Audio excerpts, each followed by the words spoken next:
ഇപ്പോഴും എൻ്റെ നാട്ടുകാർക്ക് മാത്രമല്ല വീട്ടുകാർക്കും ഉള്ളൊരു സംശയമുണ്ട്. 9ാം ക്ലാസ്സിൽ പഠിത്തത്തിൽ ഞാൻ അതിനുശേഷം 17 വർഷം കൂലിപ്പണി എടുത്തു. കൂലിപ്പണി എടുത്തതിന് ശേഷം വൈകുന്നേരങ്ങളിൽ സ്ഥിരം മദ്യപാനവും അതേപോലെ തന്നെ കടവുമായി നടന്നിരുന്ന ഞാൻ എങ്ങനെ ബിസിനസ്സുകാരനായി എന്ന്. എൻ്റെ നന്നേ ചെറുപ്പത്തിൽ തന്നെ അച്ഛൻ മരിച്ച ശേഷം പഠനം, ജോലി ഈ വക കാര്യങ്ങളൊന്നും എൻ്റെ സ്വപ്നത്തിൽ പോലും ഉണ്ടായിരുന്നില്ല. ലൈഫിൽ കൃത്യമായ ഗൈഡൻസ് തരാൻ ആരും ഉണ്ടായിരുന്നില്ല. മറ്റുള്ളവരുടെ വീടുകളിലും പറമ്പുകളിലും പണിയെടുത്ത് കിട്ടും തോയ്ക്ക് വൈകുന്നേരങ്ങളിൽ മദ്യപിക്കുക, പിന്നെ അതേപോലെ തന്നെ ദിവസം തള്ളി നീക്കുക.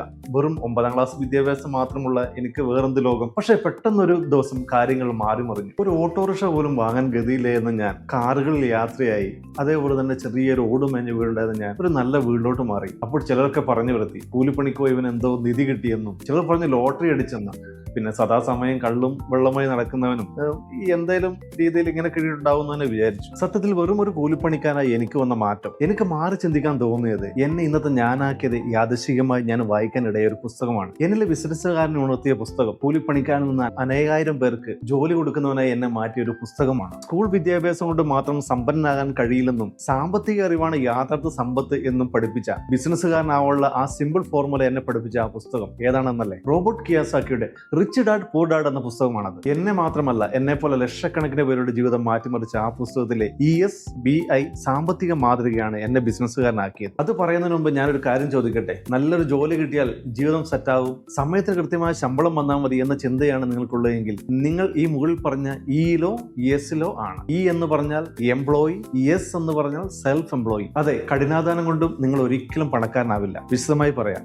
നിങ്ങൾ ഒരു എംപ്ലോയിയോ അതോ സെൽഫ് എംപ്ലോയിയോ ആണെങ്കിൽ നിങ്ങൾ ഇപ്പോഴും ഓടിക്കൊണ്ടിരിക്കുന്നത് ഒരിക്കലും അവസാനിക്കാത്ത റാറ്റ് റേസ് പോലുള്ള ഒരു ഓട്ടപ്പന്തയത്തിലാണ്. റോബർട്ട് കിയോസാക്കി തന്റെ ESBI തത്വത്തിലൂടെ സാമ്പത്തിക ലോകത്തെ 4ആയി തരംതിരിച്ചിട്ടുണ്ട്. ഇതിൽ നിങ്ങൾ ഏത് ഭാഗത്താണ് ഉള്ളത് അതാണ് നിങ്ങളുടെ ഭാവി നിശ്ചയിക്കുന്നത്. എന്താണ് ESBI എന്നല്ലേ? പറയാം. ആദ്യത്തേത് എംപ്ലോയി അഥവാ ജോലിക്കാരനോ കൂലിപ്പണിക്കാരനോ. ഇവിടെ നിങ്ങൾ നിങ്ങളുടെ സമയം പണത്തിന് വേണ്ടി വിൽക്കുന്നു. നിങ്ങൾ പണിയെടുത്താൽ മാത്രം പണം കിട്ടും, ജോലി നിർത്തിയാൽ വരുമാനം നിൽക്കും. മറ്റൊരാളുടെ സ്വപ്നത്തിന് വേണ്ടിയാണ് നിങ്ങൾ ഇവിടെ വിയർപ്പൊഴുക്കുന്നത്. നിങ്ങൾക്ക് നേടാവുന്ന വരുമാനത്തിന് കൃത്യമായ സമയപരിധിയുണ്ട്. 8 മണിക്കൂർ അല്ലെങ്കിൽ 12 മണിക്കൂർ മാത്രം. അടുത്തത് എസ്, സെൽഫ് എംപ്ലോയിഡ്. ചെറിയ കട നടത്തുന്നവർ, ഡോക്ടർമാർ, വക്കീൽമാർ എല്ലാം ഇവരിൽ പെടുത്താം. ഞാൻ തന്നെയാണ് എന്റെ ബോസ് എന്ന് പറയുമെങ്കിലും യാഥാർത്ഥ്യത്തിൽ നിങ്ങൾ ജോലിയുടെ അടിമയാണ്. അതായത് ഷട്ടർ താത്തിയാൽ അപ്പോൾ നിങ്ങളുടെ വരുമാനവും നിൽക്കും. നിങ്ങൾ അവിടെയും പണത്തിന് വേണ്ടി പണിയെടുക്കുന്ന ഒരു സൂപ്പർ തൊഴിലാളി മാത്രമാണ്. അടുത്തത് ബി അഥവാ ബിസിനസ്സുകാരൻ.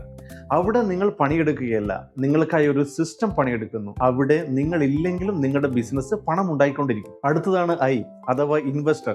ഇതാണ് സാമ്പത്തിക വിജയത്തിന്റെ പരകോടി. ഇവിടെ നിങ്ങൾ പണത്തിന് വേണ്ടി പണിയെടുക്കുന്നില്ല, മറിച്ച് പണം നിങ്ങൾക്ക് വേണ്ടി പണിയെടുക്കുന്നു. ഇവർ പണത്തെ വിത്തായി വിതയ്ക്കുന്നു, പണം മരമായി വളർന്ന് ഇവർക്ക് ഫലം നൽകുന്നു. എന്തുകൊണ്ട് ജോലി മാത്രം എടുത്താൽ വിജയിക്കില്ല?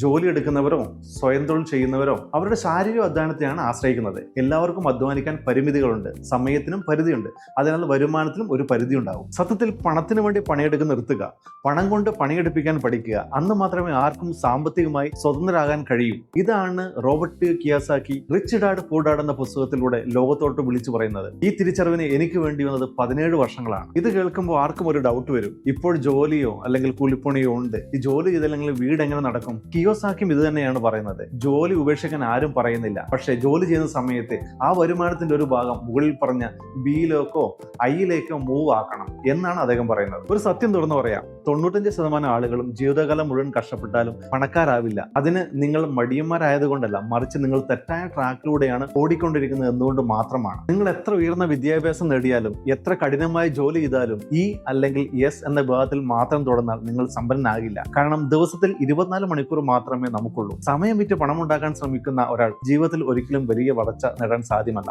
നിങ്ങൾക്ക് സാധ്യമാണ്. മാറ്റം ആഗ്രഹിക്കുന്നുണ്ടോ? ഫിനാൻഷ്യൽ ഫ്രീഡം ആഗ്രഹിക്കുന്നുണ്ടോ? 9ാം ക്ലാസ്സുകാരനായ ഞാൻ 17 വർഷം കൂലിപ്പണിയെടുത്ത ഞാൻ എനിക്കിത് സാധിച്ചു എങ്കിൽ നിങ്ങൾക്കും സിമ്പിളായി സാധിക്കും. പുസ്തകത്തിന്റെ ലിങ്ക് കമന്റ് ബോക്സിൽ കൊടുത്തിട്ടുണ്ട്, ഒന്ന് വായിച്ചു നോക്കൂ. യാഥാർത്ഥ്യമായ ലോകം നിങ്ങൾ തിരിച്ചറിയൂ. പുതുലോകം നമുക്ക് പടുത്തുയർക്കാം. ഞാൻ ഈ പറഞ്ഞ കാര്യങ്ങൾ നിങ്ങൾ അംഗീകരിക്കുന്നുണ്ടെങ്കിൽ നിങ്ങൾക്ക് B ആണോ എസ് ആണോ I ആണോ ഏത് കാറ്റഗറിയിലാണ് നിങ്ങൾ ഇപ്പോൾ ഉള്ളത് എന്നുള്ള കാര്യങ്ങൾ ഒന്ന് നിങ്ങൾക്ക് കമന്റ് ചെയ്യാം. അപ്പോൾ ശരി, വീണ്ടും കാണാം. മറ്റൊരു വീഡിയോയുമായിട്ട് വീണ്ടും വരാം. Thank you.